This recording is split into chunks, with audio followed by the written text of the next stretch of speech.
Thank you everyone for coming to the March 22nd BRAC meeting. We have a pretty full agenda. I think we'll be able to finish on time a little bit earlier. First item, number 2, is public comment. Seeing none, we'll move on to the approval of minutes. We have 2 sets of minutes to review and approve. Minutes from October 26th and January 25th. So if we can take a minute and look at those, and if someone wants to make a motion. Move approval. Second. All in favor, say aye. Aye. Any opposed? Abstentions? Okay. I'll abstain. I'll abstain from January 25th, to 26th. Minutes are approved. The next item is a update on the budget and the state of the economy in California. So I always like to provide an update on the economy, just because state economy is directly linked to funding at the state level, and that's where we derive our funding. So currently, California's economy is just really moving well. Unemployment rate in January hit an all-time low at 4.4%. So that's for the state of California. Nationwide, unemployment was 4.1%. So both of those indicators are very favorable. But you need to consider the jobs in California, although the unemployment rate is low, that a lot of the jobs are lower paying sector. So in the past, when the economy was at its peak before the recession, jobs at the 50,000 level are now being replaced by jobs at the 20,000 per year level. So for areas such as Pasadena, the district that we serve, LA County, surviving on 20,000 is very difficult. So the unemployment rate is good. The level of jobs and the pay is something to be concerned about. The gross domestic product, the current projection is 2.5%, and that's down 0.1% from December. House prices, the average house price in California, $528,000 as of January, and that's up 7.3% from January last That's year. statewide. Statewide, yeah. So here it's at least double that in the immediate area. State revenue, probably the most important statistic that I'll share, is currently $2.6 billion above the budget forecast. So that's primarily due to increase in personal income tax and corporate income tax. And it makes sense, more people working, more unemployment, more people are paying tax. So all those are favorable indicators that the economy is still running strong. Still, there's currently warnings from the governor and also the Department of Finance that there could be a recession because we've been in growth mode for such a long time. But so far, all the indicators are pointing to a favorable position.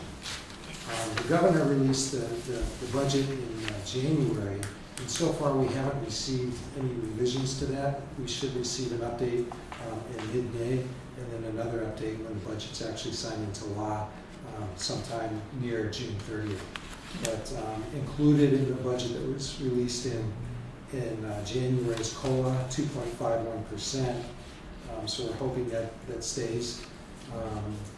And projected revenue, because of the change in the funding formula, which Heather's going to cover in greater detail later, right now, what was released in January with the funding formula, we estimate that basically our revenue will stay about the same, maybe 250,000 higher than where we are, but 250,000 on a $150 million budget is a very small increase.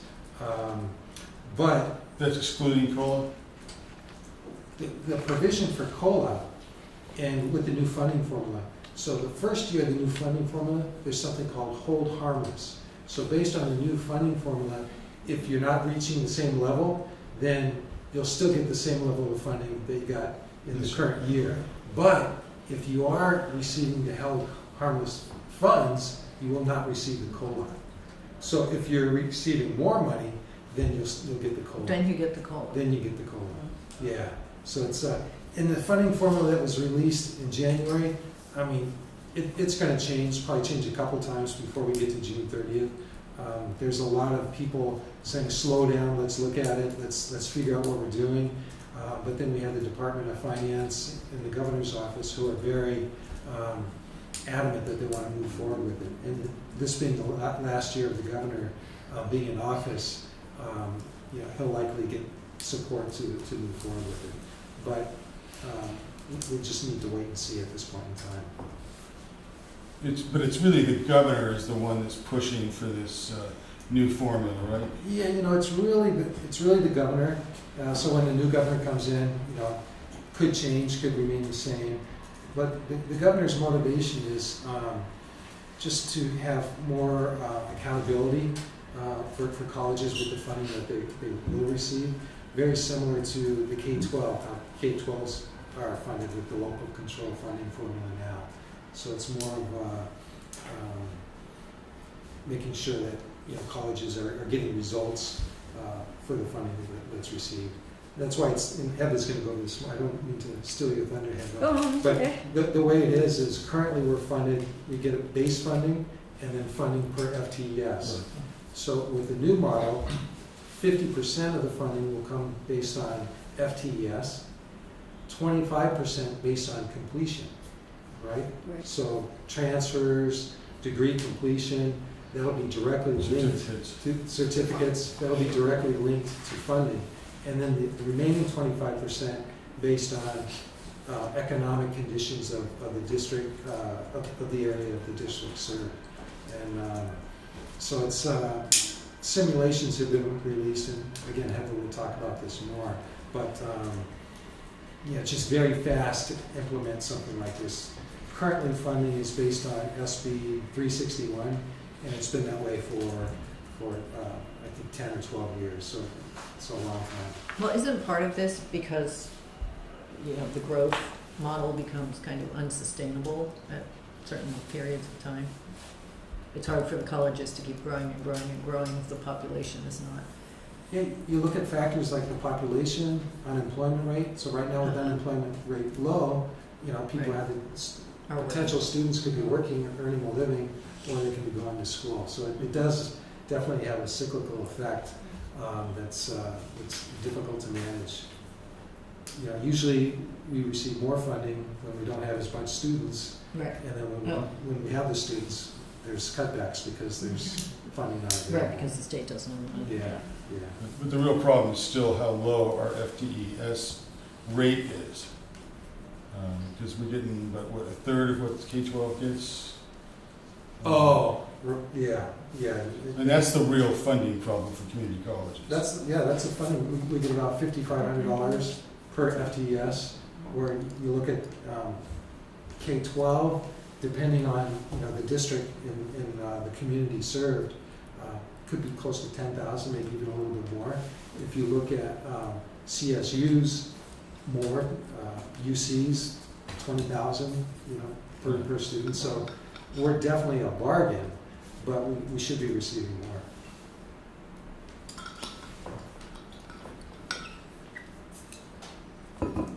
Are there any other questions or Have comments? you had a conversation with Portantino about that? Have I? Yeah, No.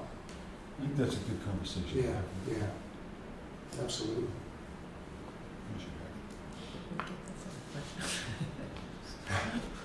So the next item is irrevocable trust. I just wanted to provide an update on where we are with that. So at the February board meeting, the Board of Trustees authorized us to move forward with an agreement with PARS to manage our irrevocable trust. At last night's board meeting, the next step was the board approving a resolution authorizing us to establish an irrevocable trust. So that now that they've signed that, it's a matter of a couple weeks before the trust will be live, and we can start transferring some of the money set aside in for our OPEB liability into that, which will earn a higher rate of return than the county, and that'll draw out less funding from our general fund.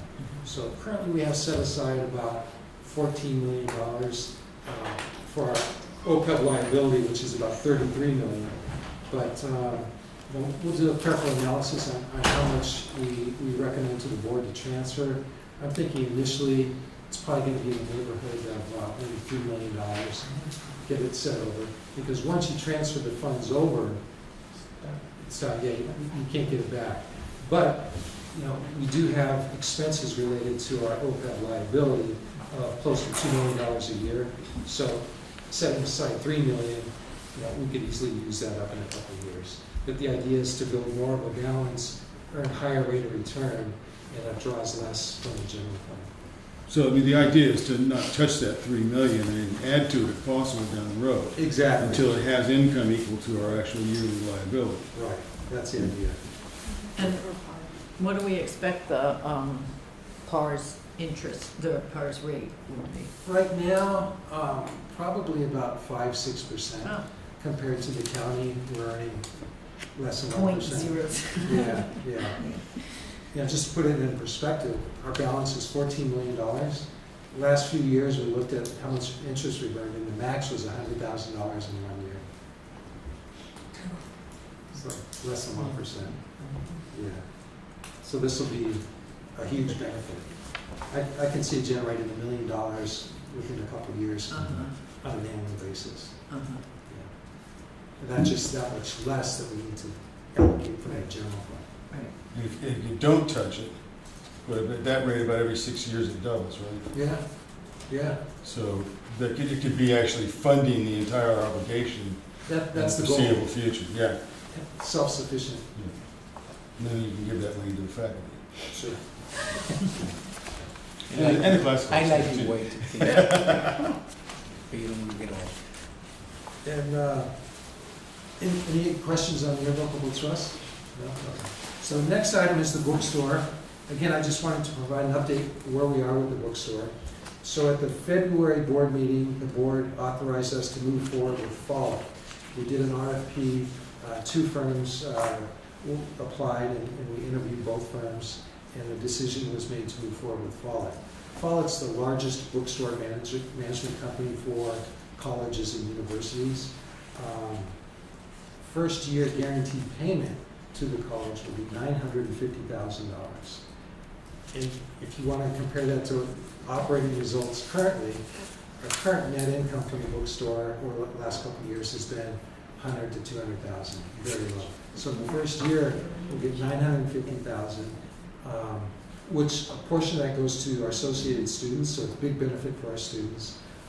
On top of that, Follett will invest $200,000 in capital improvements for the bookstore. They're also will be providing annual scholarships for our students. And, you know, we're just talking financial impact, but when you look at services to our students, extensive book rental programs, which lowers the price of books, price matching, so if a student looks online and sees a book for $10 at Amazon, they show that to Follett when they purchase the book, they get the lower price, they get the $10 price. You mean a new book or a used? Any book, so you know, if on Amazon the price was, Yeah, Amazon's always used. Right, yeah, right. a different online, you know. I would be surprised if they would match a used book and a new book. No, Yeah. yeah. it's gotta be It's apples apples to to apples. apples. Yeah. But great book buyback program, so they'll buy back the books all year round. For staff, there's a 17% discount on merchandise purchase at the bookstore. A lot of departments order customized items. There'll be discounts for departments that order such items. So overall, it's a win-win situation. Merchandising will be, I visited some of the bookstores that use Follett, you know, better merchandising. What are some of the places that use them? Cypress Colleges Okay. uses it, Saddleback uses it, USC, their online program is with Follett. Okay. So, yeah, and I think community colleges, I can't remember the number, but it's like 40, do you remember the number, Edwin?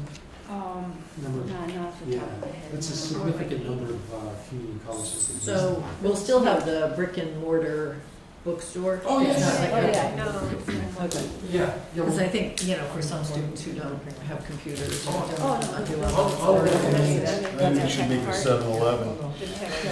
Yeah. yeah, all that will remain. What happens to the staff?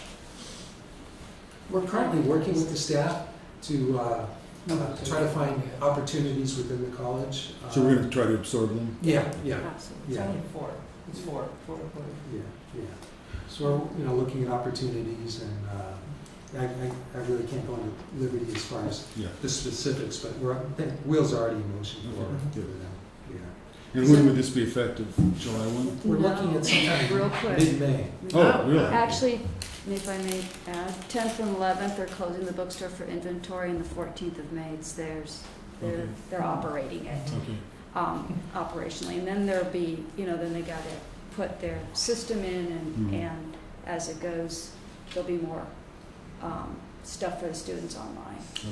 And since Heather mentioned inventory, we're trying to blow out the inventory That makes before. sense, yeah. So there's going to be a lot of sales going Sales on. going. If anyone's interested in doing early Christmas shopping, coffee mugs, PCC. Or departments or student services, yeah. So who's handling summer book orders?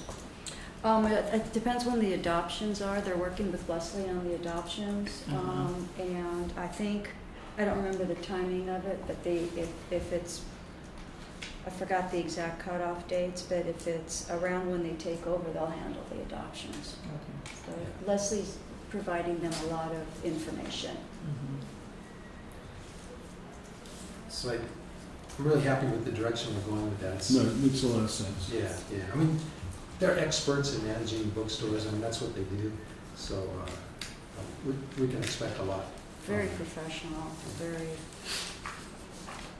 Okay, so the next item is the U building replacement project. I don't know if everyone in here is familiar with the current status of the project, so I'll provide a little background.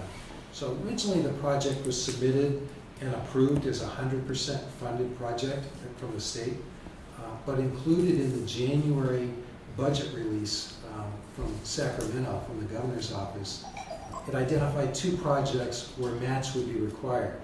Those 2 projects were PCC's U building and a major project in the San Francisco City College. So I immediately called a chancellor's office, and it was explained to me that the U building was being changed from a 100% funded project to a 50% match with the January budget release. What that means is, so it's $63 million project, now we have to come up with $31 million, plus there's cost escalations from when it was originally submitted of about $6 million. So if this remains in the final budget that's signed into law, this 100% funded project will now cost the district in excess of $37 million, which, we don't have $37 million Would to it have spare. been nice to have a bond issue? It would have been, right. And I could definitely see that possibility in the future, but not in time for this building. And the problem with it is, even if it's a 50% match, we're locked into the plans that were submitted over 5 years ago, because it's an emergency replacement project. We still don't have flexibility in modifying those plans. So it's very problematic for us. Right now, we're at the point where we're just waiting until the budget's finally signed into law. And if it remains 50% project, we'll have to carefully look and see if that's something we can proceed with. If it remains 100% funded, then we would need to come up with the cost escalations, which are about $6 million, which we can find that one way or another over the next few years. But currently, we're moving forward with the architectural plans, and the cost of that is about $2 million, which the state provided funding for the first year. And those plans are actually just completed and will be submitted to the Chancellor's office tomorrow. But And when do they get to the Office of State Architecture? once they're approved by the Chancellor's office, then we go to that. Okay, Yeah. so 3 months, 6 months? Yeah, yeah. Sometime around that time frame.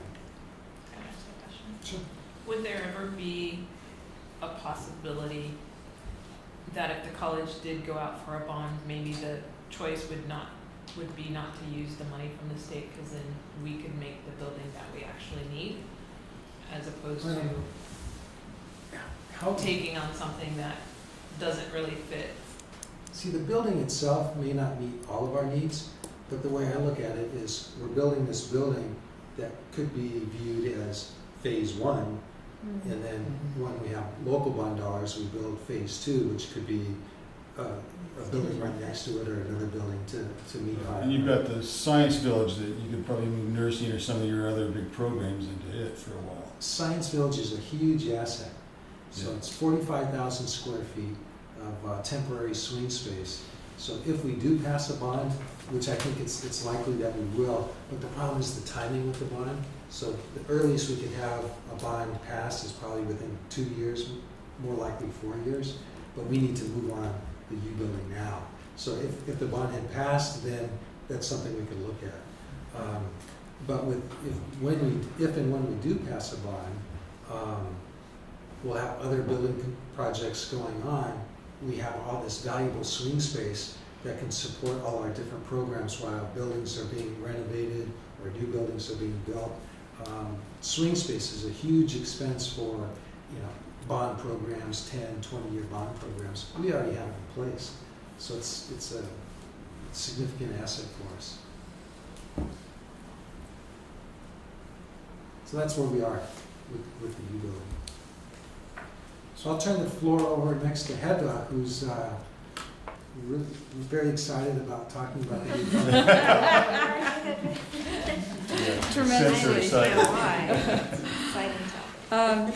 As Dr. Storti said earlier, the governor put out a proposed budget in January of 2018, and part of the proposed budget was $175 million to support each district's transition. There we go. Okay. Each district's transition to a student-centered funding formula. So the governor proposed a new allocation with $175 million to ensure that no colleges receive less under the new funding formula than it would receive under the current law. In other words, holding us harmless. The way they Do you think that's for 1 year, or would that be for more than 1 year? From what I've heard, that was going to be the last slide. There's a couple of groups. There's a CEO group and a CBO group. And they've analyzed this, and they've introduced or recommended certain tweaking on how to do this. A lot of them want to extend it. They want to extend the hold harmless. There's a lot of colleges who are hit really bad. You're talking 10 or 20 million. More than In the January budget, it's just 1 year. Yeah, but right now it's 1 year. But they're But there looking is- to tweak it. Yeah. And at the faculty meeting I went to, there were more than half of the colleges were harmed by the new funding formula. Right. Yeah. We locally, we'll probably stay about the same with the way it is. Citrus gets a huge bump because their completion rates are very high. I think they're going up $12 million. So Wow. it would get a huge positive impact. Yeah, Mount Sac is hit. But you Yeah. have LA that's going down, Right. North Orange is going down, I think 7 million. I think Heather has all the numbers there. Yeah, I have a cheat sheet. Yeah. Yeah, some of the big ones,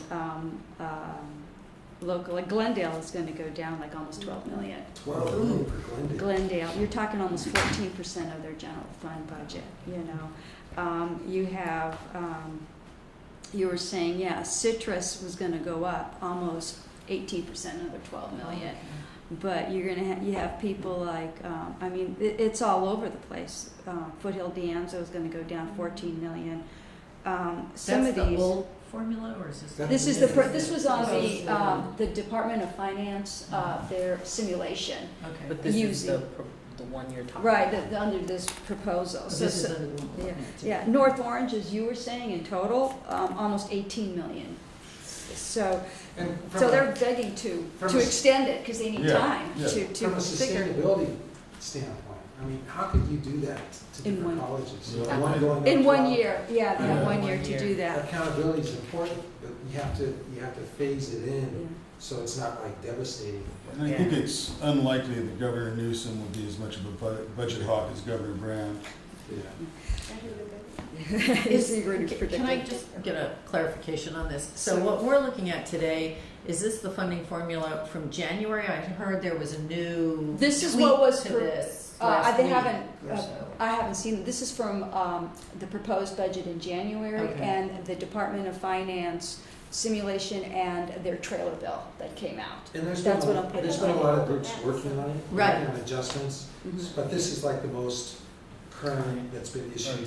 from the state. Yeah. As soon as we have something, like in the May revise, I'm sure we'll do Uh-huh. something. As soon as we get it, we'll share it. Is this from March? Or these- January. This is from January. This is January, This is okay, January. okay, okay, Yeah, yeah. okay. So, anyhow, what the governor's proposing is that here's our pot of money to state chancellor's office, and half of it's going to be based on FTES. 1/4 will be based on low-income students served as measured by, well, they used to be called fee waivers, and now we call them California Promise, and federal Pell Grants. These are, and I actually did the formula, and then another 1/4 will be based on measures, completion measures such as 3-year degree certificate completion And rates. and don't we have a lot of fee waiver students on our campus? Yeah, we do. That actually helps That us. helps us. Yeah, yeah. So, and in addition to the funding formula that relate to the new funding formula, they have the COLA, which Dr. Storti mentioned, of 2.51%, which they allocated 161 million. But again, it does not apply to those that are being hold harmless, to the 175 million. But we're not gonna At have the to have moment. that probably, right? It's We're, close. we're real close. I mean, in my opinion, looking at the numbers, 1 or 2 little things can change. It could be, it's like a break even. I hate to use the word robust, summer school could probably help with that. Actually, one of the things I didn't put in here, I don't think I put in here, we have to commit to whether, by a certain time frame, whether we're going to use summer for a current year or the next year, and that's next fiscal year. So then That's you either can't, or? yeah, you commit. Once you commit, Can't use a portion of it? I think no, that's- no, after a while, you have to say, I'm going to use it, and then you have to be consistent. So you can't like play the game. I don't want to say it's a So when you game, but change you your can. calendar- So once you do it, that's it. Once you commit to the state that you're going to use those FTES and those statistics, you're stuck. So I'm sure it's going to be a conversation they're going to have on this. So they have some COLA, and they have 60 million or 1% in allocated for growth. Again, the growth is part of the 50%, which is the funding formula, which is for the FTES. So then the next page actually is if it's going there. What am I doing wrong here? Left click. I I clicked just it. left. You broke it. Click at the bottom. Yeah. Oh, You just scroll down. what am I doing? Yeah, I think scroll down. Scroll. but, There you Oh, go. okay. I'll do that. Sorry. Okay. And then push it in so we can see the whole. Then it's I'm gonna this- click let go. What are we doing? Oh, Oh, so then you just. then I'll just scroll. Yeah. Gotcha. I'm sorry. So what do you, you want this one? Yeah. Yeah, right there. Yes. Okay, I'll learn this next better. I just hit enter on my machine. Anyhow, thank you, Lisette. So when you start doing the formula, and this is based on the trailer bill, when you're calculating, they have what's called the base grant, which is our old funding formula. You take the base grant, which has the marginal funding rate for credit revenue 5320. That's risen a little bit, hasn't it? Yeah, because in 16, and by the way, this is all based on 16-17 information. So like 16-17 was 5,005, so this one has 5320. The non-credit is 3323 per FTES, and it was 3010 in 16-17. And then you have 5320 for the career development and college preparation part of the FTES. So then you calculate your numbers, and the first section is just the way you always used to do it.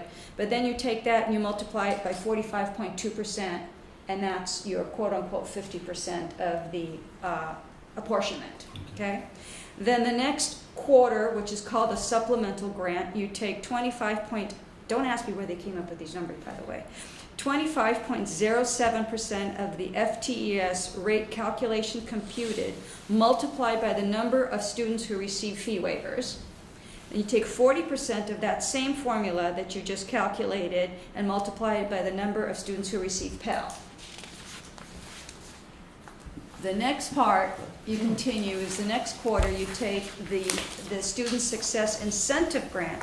You take 104% of this rate that was calculated, multiply the number of approved degrees, certificates, and awards granted by the district based on a prior fiscal year awards. Then you also take 120.2% of this rate. So, excuse me, this year becomes the prior year then for the second formula? Yes. Yeah, the 17-18 would be the prior year for 18-19.